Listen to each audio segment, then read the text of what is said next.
Everybody, I keep saying good morning, good afternoon. How are you? It's Thursday. We are live today with Jules, and I'm very much looking forward to catching up with her today. So let us know where you are tuning in from. Let us know that you're joining us, and I'm really looking forward to having a chat with her then.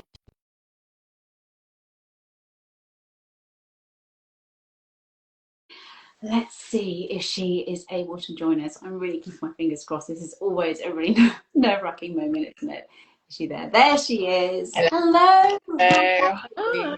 Hi. How are you? I'm really relieved when you get that moment and you're just like, oh my goodness, are they going to be able to join us? But hello, how are I'm very you? How are things?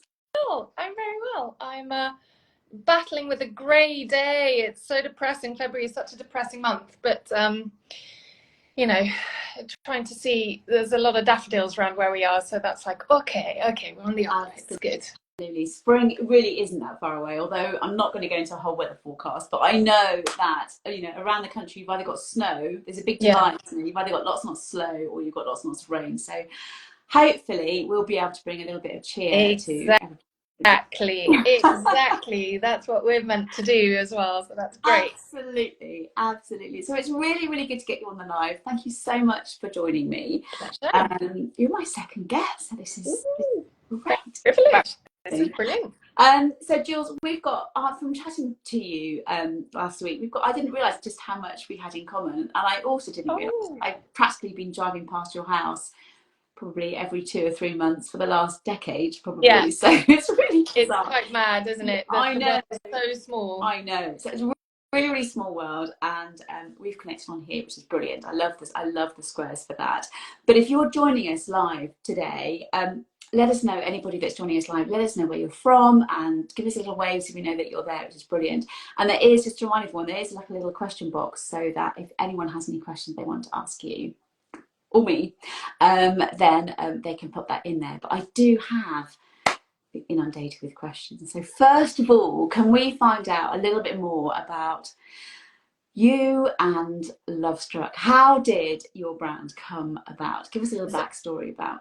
So the little backstory is that I used to work in advertising and as a planner many moons ago, and I realised that the people that I was always inspired by were those that went ahead and started their own businesses. This is at a time when Saha Hashimi started. Gosh, what did you call it? Coffee Republic? No, something. Anyway, coffee shops were starting up. It was all really exciting, and it was a time before kids, before husbands, anything. And so I thought, you know what, I'm gonna leave my advertising job, and I'm gonna start my own business because there's not much risk to me, and if it doesn't work out, I'll go back into advertising. You didn't do it. You never know. No. I mean, I was in my mid-20s. I was like, well, let's give it a go. Let's try. And at the time, I then went to freelance for my old boss to do a little bit of work to try and get a little bit of money coming in. And at the same time, someone else did exactly the same and started to work for the same old boss. And that guy ended up being my husband. He'd left his advertising job as well. He used to work at Saatchi's. He'd been traveling to Australia. This is, think about it, like 20 years ago, so it's quite a long time. Yeah. He had seen the boom in wellness, in smoothies, and was really inspired and thought the same thing. I want to go and start my own business. So funnily enough, I did something completely different. I did maternity underwear. That was my first business. I saw a gap in the market. One of our clients at my ad agency was Gossard, and so I was quite sort of clued up as to the market, the fragmentation that was happening. M&S used to have dominance. That wasn't happening anymore. So it was a really interesting time. So I thought, right, there's an actual need for a product here, whereas lingerie is normally like, what's your design take on stuff? But there was a need for a product that was functional but aspirational as well. And so I set out with zero fashion knowledge to make a beautiful, practical, supportive, lovely bra that you would want to wear normally. And so I did that for 12 years. So that was crazy. And I ran that business little bit online, not that much, but the majority of it was wholesale. So we were selling to department stores all over the world and small independents and so on. And that was a lot of fun. It was a huge challenge. Lots of traveling because we manufactured in the Far East and in Eastern Europe as well. So there was a lot going on. Anyway, cut a long story short, at that time, my husband launched his business, which was smoothies, and it was a food service product, which it still is.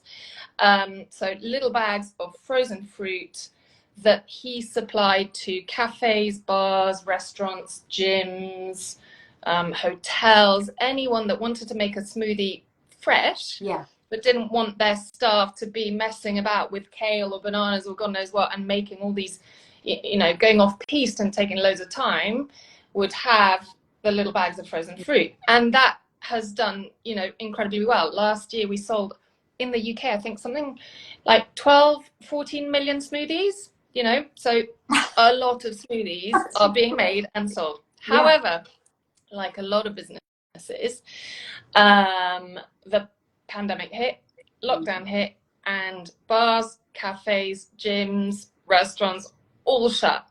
So overnight, his business lost 98% turnover. And I mean, it was devastating and heartbreaking because obviously nobody was selling anything. Everyone was shut. So everything just stopped overnight. Just stopped. And we had one retail customer, which was Ocado, and that we'd had a really long relationship with and done a lot with them.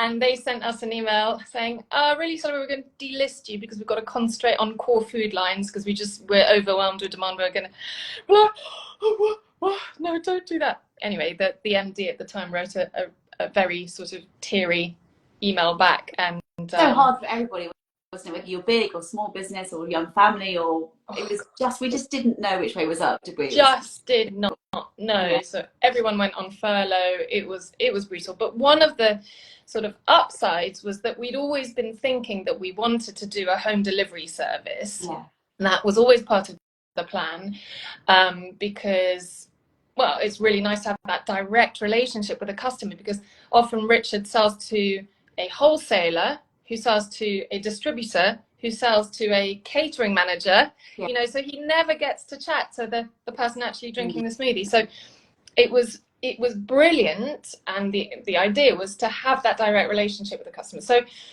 we were sort of thrown in at the deep end, and we thought, my gosh, we've got to do this. And Rich said to me at that time, because I'd sold my business, we'd moved out of London, and I was scratching around needing a project and wanting something juicy to get my teeth into. And he said, well, do you want to take on this part of the business? And I for my sins, said, yes, let's do that. So for 3 years, we've been doing DC, which is, direct to consumer, as a separate bit to the rest of the business.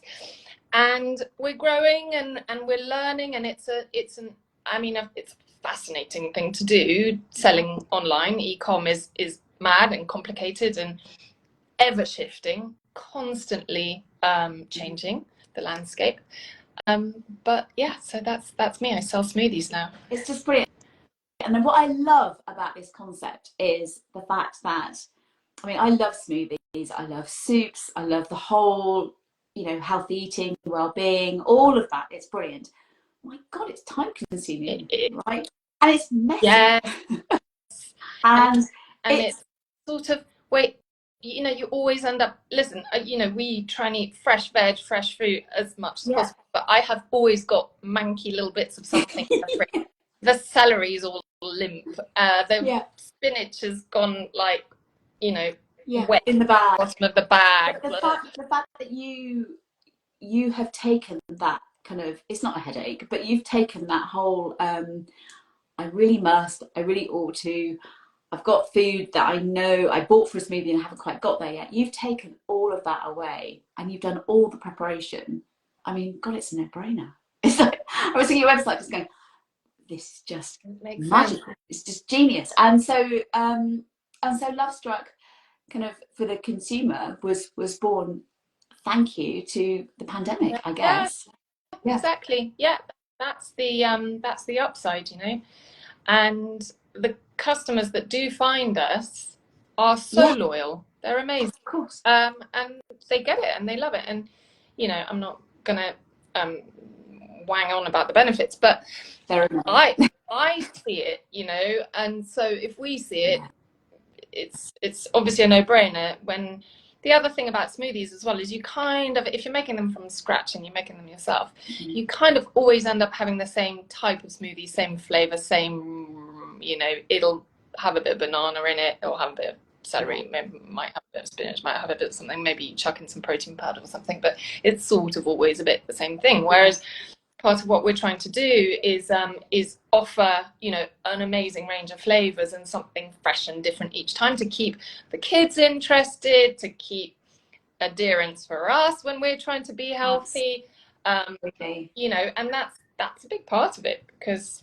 otherwise you're just, you know, not going to stick with it. So absolutely. Or faffing around with what you've got left over and chucking it in, keeping your fingers crossed, hoping it's going to taste nice. Whereas again, you've done all of that. You've done the taste testing, you've done the preparation. All we need to do is decide what flavors we're going to go for. And you do soups as well, don't you? Which is just we do. It's been a long time in development because it's strangely, surprisingly hard to do it, but it's exactly the same concept. We had this idea. I was like, you know, we work with factories that do blanch fruit, veg, right? Why can we not do this? So we've worked really hard, and I love them. I think they are, again, a no-brainer when you just don't have time. And it's the same concept, and it's pure veg, a little stock pellet, which is pure stock, it's just concentrated. And you chuck in boiling water and you put it in a blender and then in the microwave, and that's it. And, you know, you're done. So, again, just trying to take the faff out of it and trying to make something that you might not make yourself. So, yeah, I'm a big fan of the soups as well, and I think actually customers are really starting this. We launched them, I think, about a month ago properly, and we're seeing repeat purchase, which is fab. Was it only a month ago? Goodness, that's yeah. I mean, we've had a version of, but this is the like proper version, 4 flavors now, and they've been launched properly since so January. We all need this. We all need this in our lives. I tell you, I feel like I'm just need to shout and tell you about it. It's just, honestly, it's just a concept that, you know, you're in the kitchen like chopping up. I shared a smoothie recipe the other day, and I was just like, before I knew about you guys actually a few weeks ago, and it's just like, oh my goodness, it just takes time, and it does. Yeah, we are so busy, and the mornings, you know, getting kids out the door, getting yourself out the door, actually, is always difficult. And, you know, it's so easy to just go, have a bit of toast, or, you know, chuck some cereal in a bowl, and you know, oh God, it's not the best thing I could be doing for them. You know, it's going to spike their blood sugar, and they're going to be hungry in about 3 minutes, and they're going to need a snack, and concentration levels drop by the time they've gone through registration. I hear exactly. I know exactly where you're coming. And then you say, so what did you have for lunch? And they're like, yeah, I wanted to play, so I didn't really eat my lunch. You're like, what? So anyway, that sort of mum guilt about, you know, oh, I've got to try and give them something nutritious in the morning, and then you're making porridge, but we do start the day always with a smoothie. I mean, my kids obviously make them themselves. Even with a sachet, they manage to make mess everywhere. I don't know how they do it, but anyway, you know, they chuck in a blender, they add some bits, they put some nut milk in, and they love it. So, you know, that is one less headache in the morning. So I hope that would be something that makes people's lives easier, you know. Absolutely, and for the kids as well, which is just brilliant. So tell us a little bit about Jules. How do you manage your work-life balance? So obviously we're women on a mission, talking about inspiration and how to kind of keep that conversation going, that, you know, because behind the squares it's not always rosy and smooth, as you've just touched on. So you've got two children? I have 2 boys, 7 and 12, and it is definitely a juggle, particularly because Richard travels a lot, so he is, you know, obviously full-time involved in his business still, and traveling to the States a lot. He goes to Australia once a year, he goes to the Middle East, so it is quite full on. I drink a lot of coffee, which is probably not on brand, but you know, I drink a lot of coffee. That keeps me going. I find I'm really productive, and I think actually a lot of mums and a lot of women are like this. I'm really productive super early in the morning, and then when the kids have gone to bed, I love sitting down, having that hour, well, sometimes 2 hours, to tidy stuff up, finish the emails, get ready for the next day. And then I do get up really early. You know, I'll be up at 6, shut my office door. I'm not actually, I feed the cats because otherwise they bug me. And I just try and have that power hour to just get on with stuff. It's not the power hour like 5 a.m. craziness, but it's just a really good time to focus.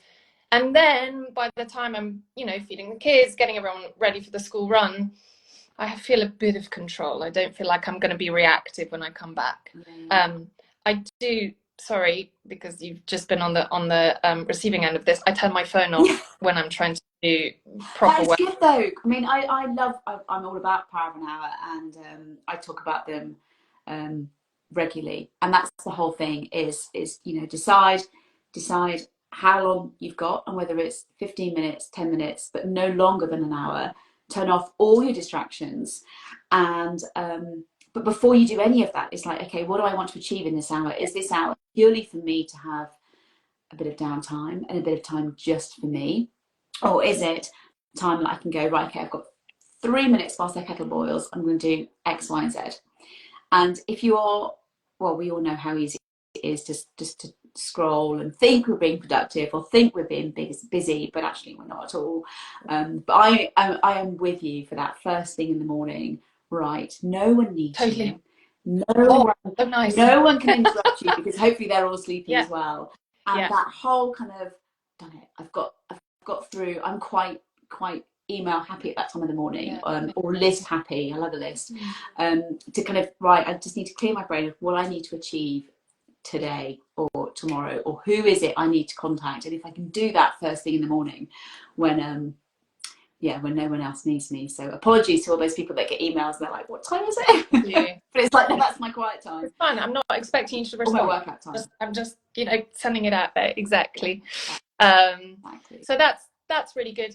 I think that I have a really good team, I would say. I couldn't do it without them. You know, there was a time when I was doing all the customer service as well, and I was doing the fulfillment and the ops and stuff, and I would get calls from angry customers in the car while I was driving my kids somewhere going, where's my order? It hasn't arrived. Where's DHL? And I'm like, oh, and that was awful. And that's really difficult. So, I mean, we've all done it.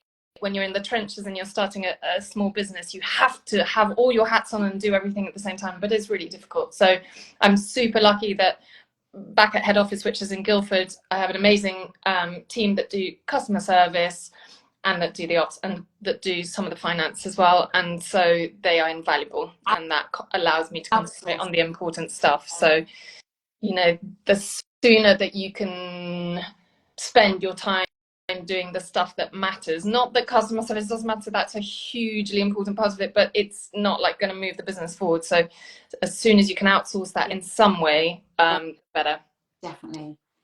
So yeah, that's those early mornings, bit of time for you, bit of time to kind of get your head together and get on top of a few things before the whole day starts, followed by outsourcing. Such good tips. And so what inspires you? What kind of makes you just kind of go, you know, on those days where you're just too busy juggling and you've got all the dates, kind of know what it's like. I've got 2 kids, dates all coming in from schools. What is it that makes you kind of go, right, I've got this? What keeps you going? I'm just going to go back to one more thing, just on sorry, really quickly, just because I found it game changing this year, is using Upwork, is using one of the freelance sites. There are so many talented, brilliant people out there, and Upwork is a really great place to, you know, sift through it all. But yeah, make use of, because you can do it on a trial basis. You can do a little bit. You can grow it as and how you need it. So yeah, I think that's really game changing for a small business. What's it called? Upwork. Yeah, it's a platform where freelance employers meet, and there are many others, I think, but I personally really like Upwork. I think it's really good for digital as well. Yeah, fantastic. So what inspires me? I love a purpose. I'm someone that doesn't do very well without a sense of progression. I love a project, milestones, goals, a sense of growing something. And it's you know, I think once you start your own business, or once you, maybe, I don't know, maybe you have it in other areas of your life, but it's a real drug. It's really powerful. I mean, it's my own dopamine hit of, you know, seeing the incremental growth. So I think that's what inspires me. I love the incremental growth. And every time you think, oh, I can do that a bit better, I can improve that, that needs a tweak, that needs to get better and better. And that's its own motivation, you know, that's really rewarding. And then obviously, not only am I growing the business, but I'm growing my skills, I'm learning as I go along as well. That's really powerful for me, is the sense of personal progression and obviously growing the business as well. Brilliant. Oh my God, this is brilliant. I'm loving it. It's what I love about these lives, is that you actually get to find out a little bit more about the person behind the account, about, you know, who is Lovestruck, what makes them tick, and who are they, and here you are. So it's great. Just a little part of obviously the big structure of Lovestruck. So what's your biggest love? What's your biggest thing that you enjoy doing, like on your days off, when you're not kind of thinking about targets and all the other bits and pieces that come with business? What do you like to do when you're not charging around? So I love music, and for my sort of, in my youth, I played the violin. I started playing when I was 3 years old, and I played the piano and blah, blah, blah. But then, because it was slightly imposed on me in a way, I gave it up when I was in my early 20s. Okay. And 2 years ago, I took my youngest to a piano lesson, but ended up, his hands were too small and he couldn't do it, and it was a bit too early for him. So as I was there, I said, well, you know, I'll have the lesson instead. Hadn't played the piano for 30 years, I think. Yeah. And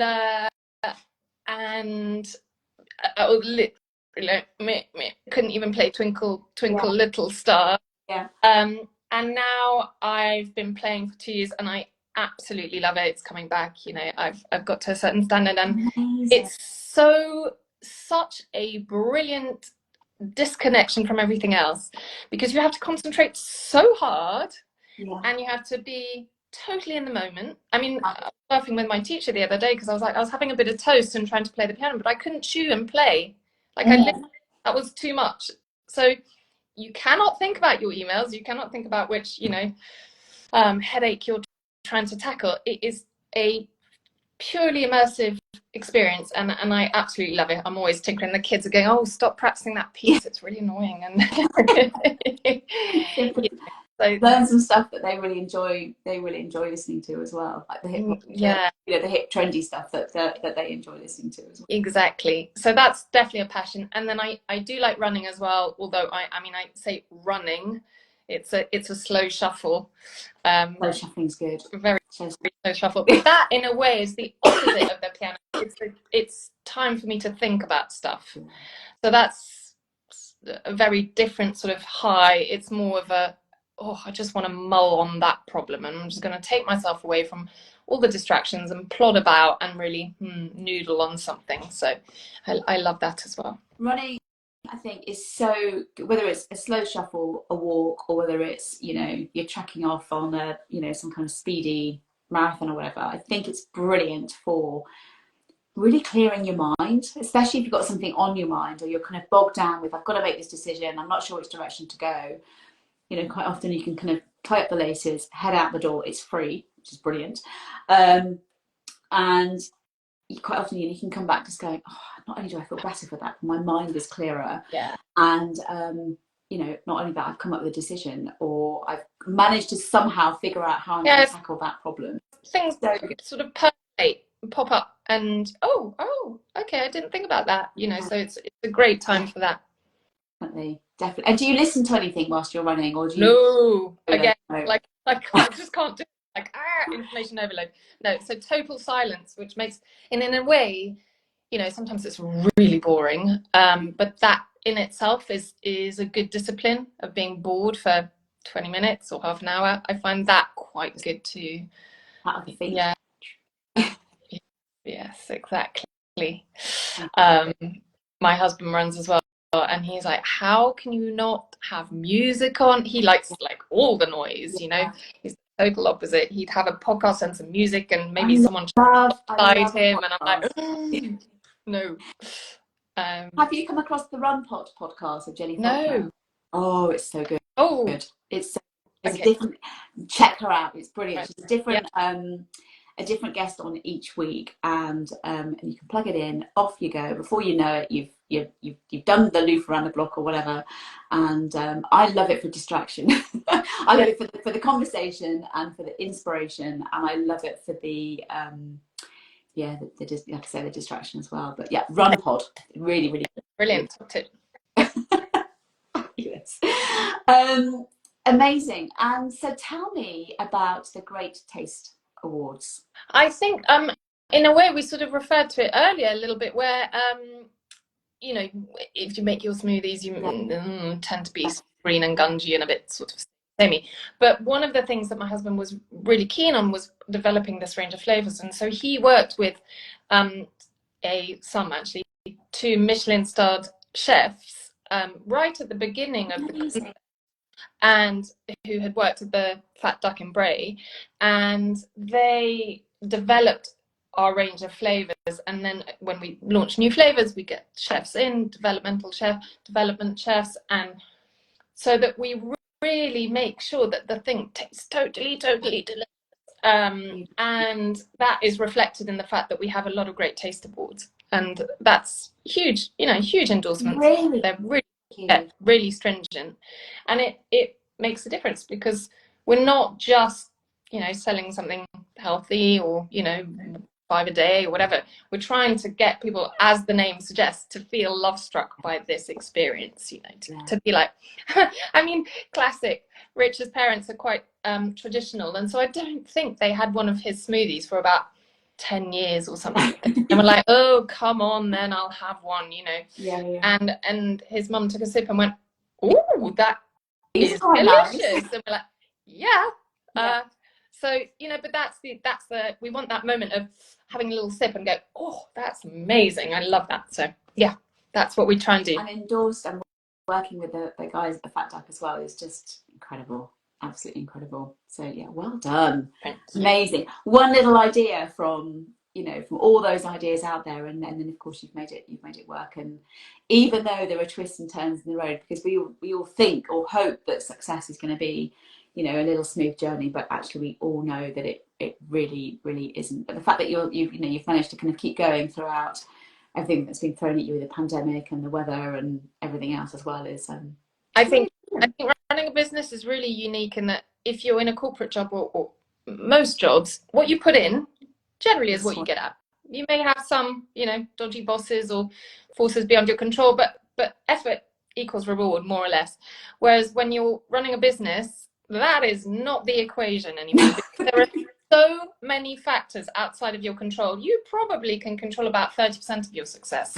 Yeah. And then the rest is, market forces, pandemics, competitors, price of wheat in the Ukraine. I mean, gosh, there's so many factors in control, and you can drive yourself crazy.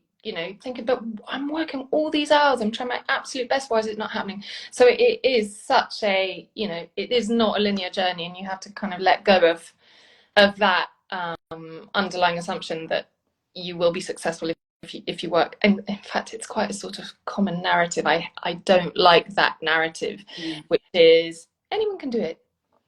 Just work really hard, it'll all happen. It's like, you've got to be a bit lucky as well. You've got to be a bit lucky at times. Absolutely. So, absolutely. I mean, listen, you can't do it without hard work, but that you have to go roll with the punches a bit. Definitely. And hard work, I think in any aspect of life does pay off. But I think, like you say, what you put out of it is has an effect as well. But I think it also, as we were talking about earlier, has a lot to do with mindset and taking the rough with the smooth, a bit of humor and a little bit of okay, I can only control so much. There's only so much I have control over. But equally, as you were saying earlier about outsourcing, quite often if you don't have the answer or the ability to tackle certain element within your business or even within your home life, then ask the people that know. We often talk about, we're everyone's very, very crazy busy. So we talk about, being time poor, and if you're super time poor, then trying to tackle a task or something that you might be able to get done, but actually X person has got the expertise, and because they've got the expertise and they've got the tools, they do it all the time. That's their bread and butter.